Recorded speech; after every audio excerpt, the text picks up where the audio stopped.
میرے بھائیوں، اہل اللہ کی نسبت بڑی نسبت ہے، اور اہل اللہ کی نسبت میں بڑی قوت ہوتی ہے۔ اس حقیقت کو اچھی طرح سمجھیے کہ اللہ والوں سے تعلق، ان کی طرف انتساب، ان سے رشتے کا قائم ہونا، اس میں اللہ تعالیٰ نے بڑی تاثیر رکھی ہے۔ اور اللہ تعالیٰ نے تمام پڑھنے پڑھانے، درس و تدریس، افہام و تفہیم کا مقصد قرآن مجید میں یہی بیان فرمایا ہے کہ انسان ایسا عالم بنے جو اللہ سے ڈرنے والا ہو، ایسا عارف بنے جو خدا کو پہچاننے والا ہو۔ كونوا ربانيين بما كنتم تعلمون الكتاب وبما كنتم تدرسون۔ پڑھنے پڑھانے، تعلیم و تعلم سب کا مقصد یہ ہے کہ انسان اللہ تعالیٰ کو پہچاننے والا اور خدا سے قربت اختیار کرنے والا بن جائے۔ اور جو لوگ اس مقام پر ہو، ان سے اگر ہمارا رشتہ قائم ہے تو یہ ہمارے لیے خوش قسمتی کی بات ہے۔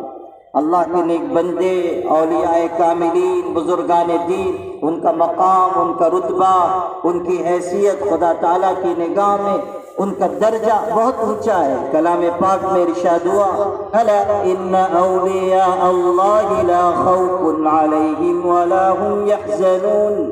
خبردار رہنا، اللہ تعالیٰ کے جو دوست ہیں، اللہ کے جو نیک بندے ہیں، ان کے اوپر نہ کوئی خوف ہے، نہ وہ رنجیدہ ہوں گے۔ اللہ تعالیٰ نے ان کو مقام بلند نصیب فرمایا ہے۔ اور جب اہل اللہ کے دامن سے کوئی انسان وابستہ ہوتا ہے، اللہ تعالیٰ اس کے دل میں بھی روشنی عطا کرتا ہے۔ اگر اس کا تعلق اخلاص کا ہے، اگر وہ ذکر اور علم کے راستے پر محنت کرتا ہے تو اللہ تعالیٰ اسے بھی نوازتا ہے۔ حضرت ابراہیم ابن ادہم جو بڑے عالم اور بزرگ اور بڑے شیخ طریقت گزرے ہیں، ان کے بارے میں یہ بات ملتی ہے کہ ایک مرتبہ راستے سے گزر رہے تھے، انہوں نے دیکھا کہ ایک شرابی انسان سڑک کے کنارے جوان شراب کے نشے میں مدہوش پڑا ہوا ہے۔ اس کو دیکھ کر حضرت کی طبیعت میں رحم پیدا ہوا اور ترس آ گیا، اور قریب تشریف لے گئے۔ اس کا حلیہ بھی بگڑا ہوا اور قید کیے ہوئے اور بڑی نفرت انگیز حالت تھی، لیکن حضرت قریب تشریف لے گئے اور حضرت نے اس کا چہرہ صاف کیا، قریب سے پانی لا کر اس کی قے کو دھلا اور اس کے چہرے کو اپنے ہاتھ سے صاف ستھرا کر دیا، پھر اپنے دامن مبارک سے قریب بیٹھ کر ہوا دینے لگے۔ اللہ تعالیٰ کے نیک بندوں کے دل میں مخلوق خدا کی کیسی محبت ہوتی ہے، کیسا تعلق ہوتا ہے اور کیسی ہمدردی کا جذبہ ہوتا ہے، تو قریب بیٹھ کر اپنے دامن سے ہوا دینے لگے۔ اتنے میں اس جوان کی آنکھ کھل گئی، بے ہوش تھا، ہوش میں آ گیا، اور جیسے ہی حضرت ابراہیم ابن ادہم پر نظر پڑی وہ گھبرا گیا، حضرت کو پہچانتا تھا، پریشان ہو گیا، تڑپ کر اٹھا اور کہنے لگا، حضرت دور جائیے، آپ کہاں مجھ شرابی کے پاس، بدکار کے پاس بیٹھے ہوئے ہیں؟ حضرت نے فرمایا کہ نہیں، تمہاری حالت اچھی نہیں تھی، اس لیے میں دیکھ کر چلا آیا۔ وہ رونے لگا ان کے اخلاق دیکھ کر، اور روتے روتے اللہ تعالیٰ کی طرف رجوع ہوا اور معافی مانگنے لگا۔ حضرت نے بھی اس کو روتا ہوا دیکھا تو اپنے سینے سے چمٹا لیا اور کہنے لگے کہ توبہ کر لو، اللہ سے معافی مانگ لو، خدا معاف کرنے والا ہے۔ بس اتنا سننا تھا کہ وہ اور رو پڑا، اور اتنے میں اللہ تعالیٰ کی طرف سے الہام ہوا حضرت ابراہیم ابن ادہم کو، اور ارشاد فرمایا گیا کہ ابراہیم، جو شخص، جو جوان تمہارے سینے سے لگا ہوا ہے، اس کو ہم نے آج اپنی ولایت سے نواز دیا، ہم نے اس کو اپنے دوستوں میں شامل کر لیا۔ حضرت ابراہیم ابن ادہم کو بڑا احساس ہوا اور یہ خیال آیا کہ ابھی تو اس نے نمازیں بھی نہیں پڑھی، روزے بھی نہیں رکھے، مجاہدات بھی نہیں کیے، کون سی ادا اس کی اللہ کو پسند آ گئی؟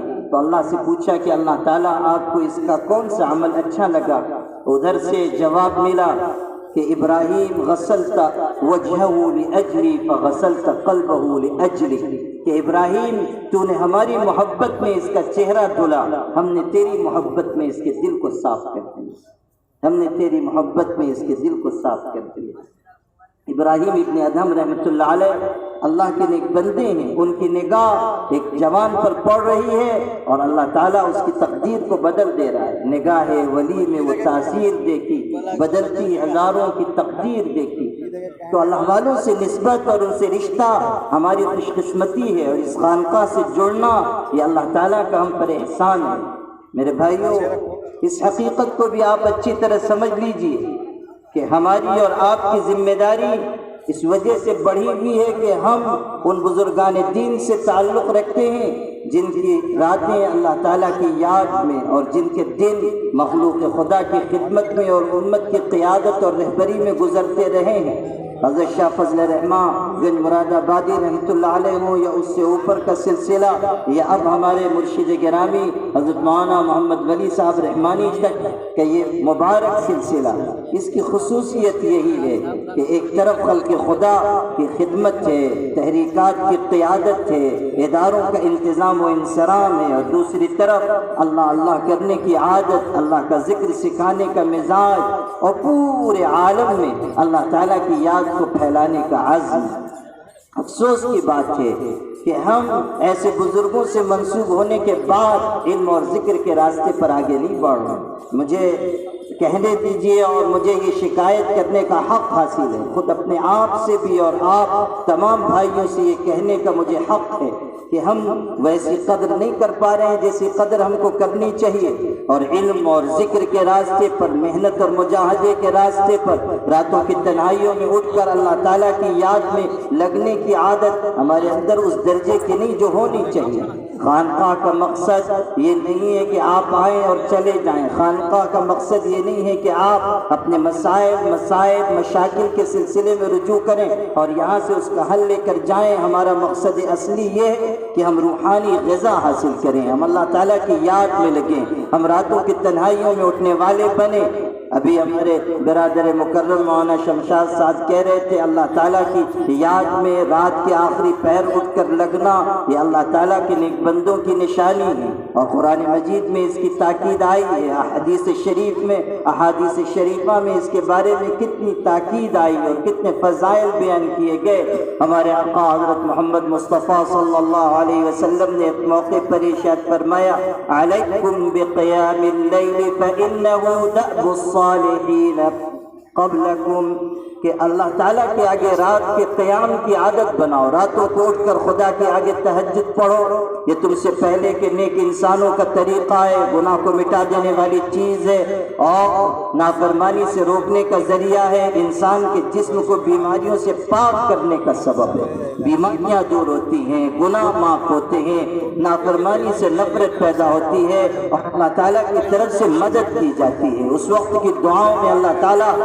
تاثیر رکھتا ہے، ندامت کے چراغوں سے بدل جاتی ہیں تقدیریں، اندھیری رات کے آنسو خدا سے بات کرتے ہیں۔ جب انسان رات کی تنہائی میں اٹھ کر اللہ کو یاد کرتا ہے اس وقت اللہ تعالیٰ کی یاد اس پر غالب آ جاتی ہے، انہماک ہو جاتا ہے اور اللہ تعالیٰ کی یاد میں انسان ڈوب جاتا ہے، خدا تعالیٰ کا ذکر، اس کی حلاوت، اس کی لذت رگ و پے میں سما جاتی ہے۔ وہی وقت ہوتا ہے جب بندہ اپنے پروردگار سے سب سے زیادہ قریب ہوتا ہے۔ اسی لیے ہمارے آقا صلی اللہ علیہ وسلم نے ترغیب دیتے ہوئے یہ بات بھی ارشاد فرمائی ان فی الجنۃ لغرفا یری ظہورها من بطونها وبطونها من ظہورها قالوا لمن هي یا رسول اللہ قال لمن اطاب الكلام وادام الصيام فصلى بالليل والناس نيام۔ ہمارے آقا صلی اللہ علیہ وسلم ارشاد فرما رہے ہیں کہ جنت میں ایسے اونچے اونچے محل ہیں جن کے باہر کا منظر اندر سے اور اندر کا منظر باہر سے نظر آتا ہے۔ صحابہ نے شوق میں پوچھا اللہ کے رسول جنت کن کو حاصل ہوگی، کن کو یہ شرف ملے گا، کن کو یہ بلندیاں جنت میں ملیں گی؟ آقا علیہ السلام نے فرمایا جو نرم گفتگو کرتا ہے، ہمیشہ روزہ رکھتا ہے، لوگوں کو کھانا کھلاتا ہے اور رات کو جب لوگ سوئے ہوئے ہوں اس وقت اٹھ کر وہ نماز پڑھتا ہے، اللہ کو یاد کرتا ہے، اس کے لیے جنت کے یہ بالا خانے ہیں۔ حضرت جابر بن عبداللہ رضی اللہ تعالیٰ عنہ سے نقل کیا گیا آقا علیہ السلام نے ارشاد فرمایا شرف المؤمن فی قیام اللیل، مسلمان کے لیے عزت و شرف کی چیز ہے کہ رات کو اٹھ کر وہ اللہ کے آگے عبادت کرے۔ ہمارے اکابر، ہمارے اسلاف، صحابہ کرام، تابعین، اتباع تابعین، اہل اللہ، اولیاء کاملین، علماء ربانیین، محدثین، مفسرین، مصنفین، مؤسسین حرکات، وہ سب ان کی زندگیاں اٹھا کر دیکھیے کہ وہ راتوں کی تنہائیوں میں اٹھ کر رونے والے تھے، اللہ کے آگے عاجزی کرنے والے تھے۔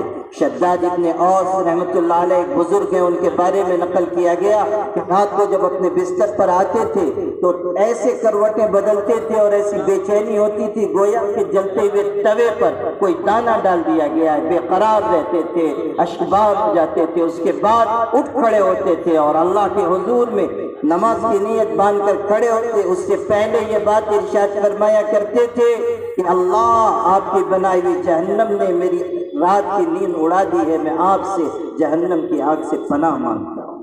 شداد ابن اوس رحمۃ اللہ علیہ، طاؤس رحمۃ اللہ علیہ کے بارے میں نقل کیا گیا کہ وہ بھی رات کو جاتے تھے، بستر پر لیٹتے اور فوراً جاتے تھے اور کہتے تھے طیرہ ذکر جہنم نوم العابدین، کہ جہنم کے تذکرے عبادت گزاروں کی رات کی نیند اڑا دی۔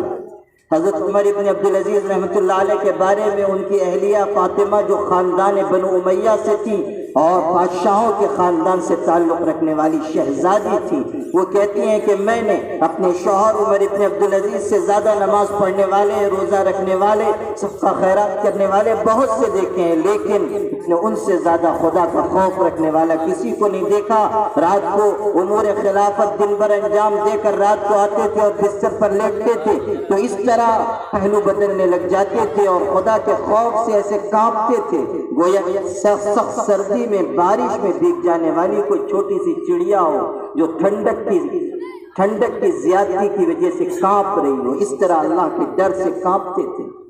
اللہ تعالیٰ کے خوف کی وجہ سے رات کی تنہائی میں اٹھ کر عبادت کرتے۔ حضرت عمر ابن عبدالعزیز کے بارے میں نقل کرتی ہیں، ایک دن صبح کے وقت بیٹھ کر رو رہی تھی، ان کے بھائی آئے، پوچھا کیا ہوا، کیوں رو رہی ہیں؟ بہن نے جواب دیا کہ رات میں نے امیر المومنین کو ایسی حالت میں دیکھا کہ ابھی تک وہ منظر نگاہ کے سامنے ہے، بھلائے نہیں بھولتا، اور اس کی سختی کی وجہ سے اب تک رونا آ رہا ہے۔ انہوں نے پوچھا کیا ہوا؟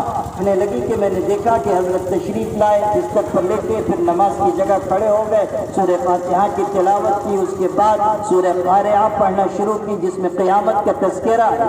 القارعۃ ما القارعۃ وما ادراک ما القارعۃ یوم یکون الناس کالفراش المبثوث وتكون الجبال كالعهن المنفوش۔ قیامت کا تذکرہ، قیامت کے احوال، قیامت کا دن ایسا سخت ہوگا کہ انسان بکھرے ہوئے پروانوں کے مانند ہوں گے۔ قیامت کا دن کوئی معمولی دن نہیں ہوگا، رشتے ناطے ختم کر دیے جائیں گے۔ یوم ينفخ في الصور فلا انساب بینہم، رشتے ناطے ختم، دوستیاں ختم۔ الاخلاء یومئذ بعضهم لبعض عدو، دوستیاں دشمنی میں تبدیل کر دی جائیں گی، تمام سہارے ٹوٹ جائیں گے، نہ مال کام آئے گا، نہ اولاد کام آئے گی، نہ جاہ و عزت کام آئے گی، نہ انسان کی شان و شوکت کام آئے گی، نہ اس کا منصب کام آئے گا، نہ عہدہ اور اقتدار کام آئے گا، انسان کو اس کا علم نفع پہنچائے گا، نہ دنیا میں بڑے بڑے مناصب پر فائز ہونا اس کے کام آئے گا۔ قرآن پاک میں صاف ارشاد ہوا یوم لا تملک نفس لنفس شیئا والامر یومئذ للہ، قیامت کا دن وہ ہوگا کہ کوئی انسان کسی انسان کو بچا نہیں سکے گا، بادشاہ ہو، صاحب اقتدار ہو، صاحب عمارت ہو، صاحب شان و شوکت ہو، کوئی نہیں ہے جو قیامت کے دن خدا کی گرفت سے اپنے آپ کو بچا سکے۔ ان بطش ربک لشدید، تیرے پروردگار کی پکڑ بڑی سخت ہے۔ یوم تبلی السرائر فما له من قوت ولا ناصر، قیامت کے دن وہ ہوگا تمام راز اور بھید ظاہر کر دیے جائیں گے، کوئی قوت بچانے والی اور کوئی مددگار موجود نہیں ہوگا۔ اس دن صرف اللہ کا حکم چلے گا، اسی کا جلال غالب ہوگا، اسی کا امر نافذ ہوگا اور اسی کا حکم سارے انسانوں کے اوپر نافذ ہوگا، اور وہی اللہ ہوگا جو قیامت کے دن عدل و انصاف کرے گا اور کرسی عدالت پر جلوہ گر ہوگا، اور تمام انسانوں کے دفاتر اعمال کے کھول دیے جائیں گے اور رتی رتی کا حساب کیا جائے گا۔ وَنَضَعُ الْمَوَازِينَ الْقِسْطَ لِيَوْمِ الْقِيَامَةِ فَلَا تُظْلَمُ نَفْسٌ شَيْئًا، کیسا ہوگا قیامت کا دن، کیسا سخت، کیسا اندوناک، کیسا پریشان کن، کیسا دل دہلا دینے والا۔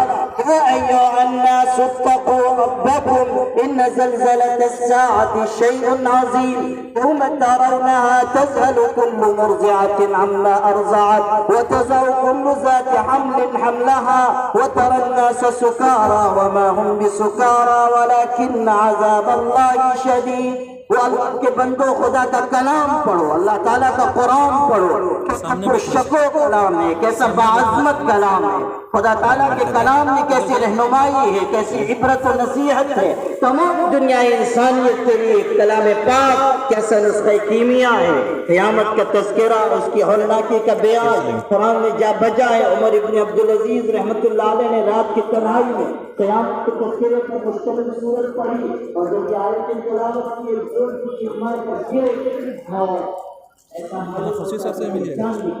تھوڑی دیر کے بعد نماز کے لیے جانی، پھر اس سورت کی تلاوت کی، پھر چیز مار کر گرے۔ حضرت فاطمہ کی اہلیہ بیان کرتی ہے کہ صبح تک میں دیکھتی رہی وہ 2 رکعت نماز مکمل نہیں کرتا، صبح تک اللہ تعالیٰ کی خشیت اور رغبت ان کے اوپر تغری رہی۔ ہمارے لیے اسوہ اور نمونہ ہے۔ میرے بھائی کو اللہ تعالیٰ کی حج راتوں کی تنہائی میں اٹھ کر رونے کا مزاج پیدا کیجیے، ذکر کی عادت پیدا کیجیے۔ حالات کتنے سنگین ہیں، چاروں طرف چھائی ہوئی ہیں، طوفان چلے آ رہے ہیں۔ آپ نے دیکھا کہ اس ملک میں کس طرح کا فیصلہ کروایا اور کس طرح انصاف کا خون ہوا اور کس طرح قانونی تقاضوں کو پامال کیا گیا، اور ایک کے بعد ایک نئے نئے فتنے ہمارے سامنے میں کھڑے، لیکن افسوس ہماری غفلت پر، ہماری بے حسی پر، ہماری بے شعوری پر، ہمارے ذکر سے، اعمال طاعت سے ہمارے انقطاع پر، کہ ہم ایسی زندگی گزار رہے ہیں کہ اللہ تعالیٰ کی مدد و نصرت ہم سے روٹ گئے۔ ہم ایسی زندگی گزار رہے ہیں کہ خدا تعالیٰ کی طرف سے فتح و نصرت کے فیصلے واپس لے لیے گئے۔ ذکر کر رہے ہیں، نہ نمازوں کا اہتمام کر رہے ہیں، نہ راتوں کی تنہائیوں میں اٹھتے ہیں، نہ اخلاق اچھے، نہ معاملات صاف، نہ کردار میں پختگی، علماء کی عزت نہیں، اہل دل سے مناسبت نہیں، ان کی صحبتوں میں جا کر رہنے کا مزاج نہیں، پڑوسیوں کے ساتھ ہمارا رابطہ اچھا نہیں، دوسرے مسلمانوں کی خدمت کا جذبہ نہیں، انسانوں کو اللہ کے دین کی طرف بلانے کا جذبہ نہیں۔ پورا ملک، ہمارے پورے ملک میں لاکھوں لاکھ نہیں، کروڑوں لاکھ کی روشنی سے محروم زندگی گزار رہے ہیں۔ ہمارا فرض بنتا ہے کہ ہم انہیں اسلام کی طرف بلائیں، ہم انہیں پیغام امن سنائیں، ہم انہیں بتائیں کہ حضور محمد صلی اللہ علیہ وسلم کی ذات کیا ہے، آپ کی تعلیمات کیا ہے، قرآن کیسا سرچشمہ ہدایت ہے، اسلام کیسا منبع خیر ہے۔ ہم بتائیں کہ سسکتی ہوئی، مرتی ہوئی، ڈوبتی ہوئی انسانیت کے لیے اگر کوئی درد کا درما اور زخم کا مرہم ہے تو وہ صرف اسلام ہے۔ ان الدین عند اللہ الاسلام،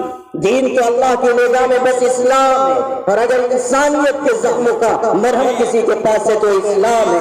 ہاں جو ذات پات کے نظام کی وجہ سے کروڑوں انسان سسک رہے ہیں، ان کے لیے مساوات کی تعلیم، برابری کا پیغام اسلام کے پاس ہے۔ آج جو لوگ کفر کی اندھیریوں میں ہیں ان کے لیے ایمان کی روشنی اسلام کے پاس ہے۔ بہترین نظام زندگی اگر کوئی ہو سکتا ہے وہ شریعت محمدیہ کا نظام ہے۔ دنیا کے تمام نظریات، دنیا کے تمام تہذیبیں، دنیا کے تمام ملکوں کے قوانین، دنیا کے تمام عزم باطل ہیں، اور ان کی اسلامی نظام حیات کے سامنے کوئی حقیقت نہیں ہے۔ سب سے معتدل، متوازن، مثبت، مستحکم اور سب سے زیادہ بیدار، سب سے زیادہ شفاف نظام اگر کوئی ہو سکتا ہے تو اللہ کی عطا کی ہوئی شریعت ہے، وہ حضرت محمد صلی اللہ علیہ وسلم کا لایا ہوا مستقبی نظام ہے۔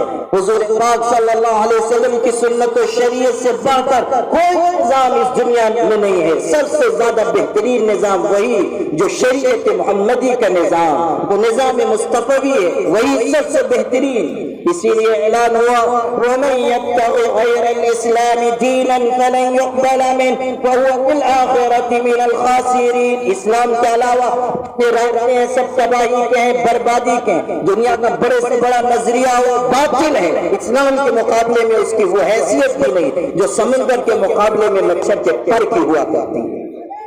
میرے بھائیو، ان حالات میں ہمیں لوٹ کر آنا ہوگا خدمت کی طرف، دعوت کی طرف، اعمال خیر کی طرف، اچھے اخلاق کی طرف، بہترین کردار کی طرف، ذکر کا مزاج بنانا ہوگا۔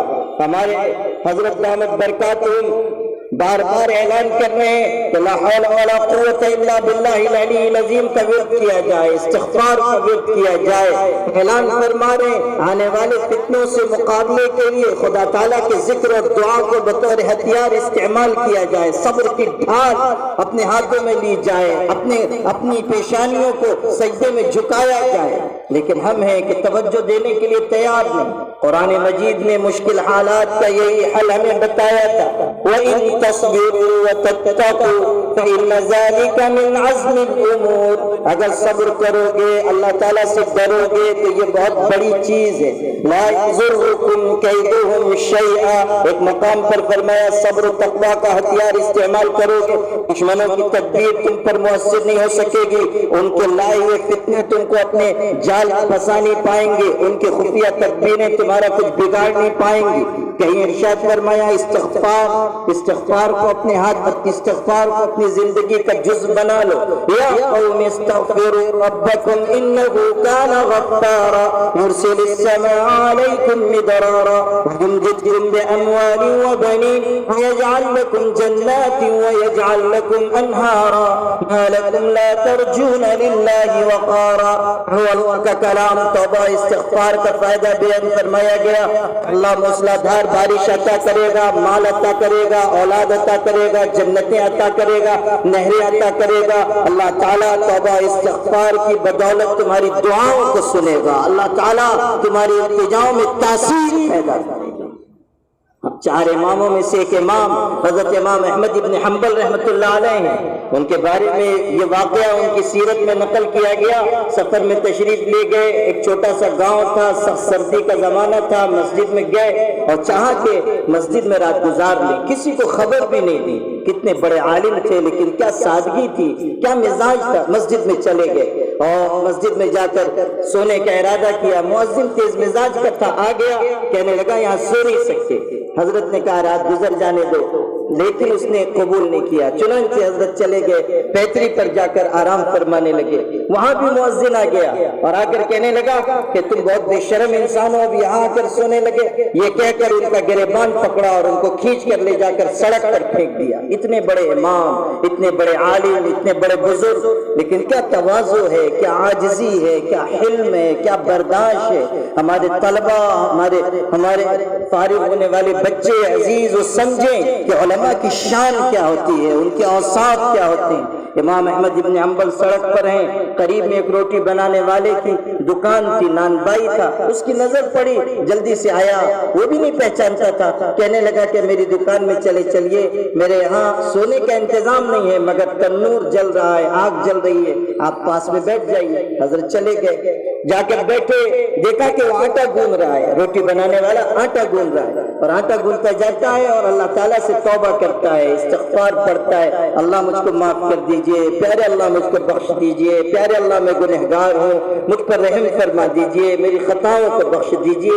دیر تک دیکھتے رہے کہ یہ آٹا بھی گونتا ہے اور اللہ تعالیٰ سے توبہ کرتا ہے، بڑا اثر ہوا۔ حضرت امام احمد نے پوچھا روزانہ رات کو یہ عمل کرتے ہو؟ اس نے کہا الحمدللہ، آدھی رات سے اٹھتا ہوں، آٹا بھی گونتا ہوں، استغفار بھی کرتا ہوں۔ حضرت نے فرمایا اس کا کوئی اثر بھی تم نے دیکھا، کوئی فائدہ دیکھا؟ تو وہ روٹی بنانے والا کہنے لگا کہ ہاں، میں نے اس کا یہ فائدہ دیکھا، اس عمل کا یہ اثر دیکھا کہ آج تک میں نے جو بھی دعا کی ہے اللہ نے کسی دعا کو رد نہیں فرمایا، اللہ نے کبھی میری دعا کو ٹالا نہیں۔ حضرت امام احمد ابن حنبل سے وہ شخص کہہ رہا ہے آج تک جو بھی میں نے دعا کی ہے اللہ نے اس دعا کو قبول کیا۔ ہاں البتہ ایک دعا ایسی ہے کئی سال سے مانگتا آ رہا ہوں، آج تک وہ دعا قبول نہیں ہوئی، ہو سکتا ہے میرا کوئی گناہ ہو جو رکاوٹ بن رہا ہو۔ حضرت نے فرمایا وہ کون سی دعا ہے جو آج تک قبول نہیں ہوئی؟ تو کہنے لگا کہ میں غریب انسان ہوں، روٹی بنانے والا، مجھ کو حضرت امام احمد ابن حنبل سے بڑی محبت ہے، میں ان کی زیارت کرنا چاہتا ہوں لیکن ان کے شہر تک جا نہیں سکتا، ان کی خدمت میں حاضر نہیں ہو سکتا، غربت ہے، مفلسی ہے۔ میں دعا کرتا ہوں کہ اللہ کبھی وہ ہمارے گاؤں تشریف لے آئیں، ان کی زیارت کر لوں۔ اتنا سننا تھا کہ امام احمد ابن حنبل کی آنکھوں میں آنسو آ گئے اور انہوں نے فرمایا کہ وہ اللہ کے بندے تجھ کو خوشخبری ہو، میں احمد ابن حنبل ہوں اور خدا نے تیری دعا کی تاثیر کی وجہ سے مجھ کو کھینچ کر تیرے دروازے تک پہنچایا، اللہ نے تیری دعا کی تاثیر کی وجہ سے۔ مجھے کھینچ کر تیرے دروازے تک پہنچائے۔ اللہ کے بندو، استغفار میں یہ تاثیر ہے، اس لیے توبہ استغفار کا مزاج بنائیے۔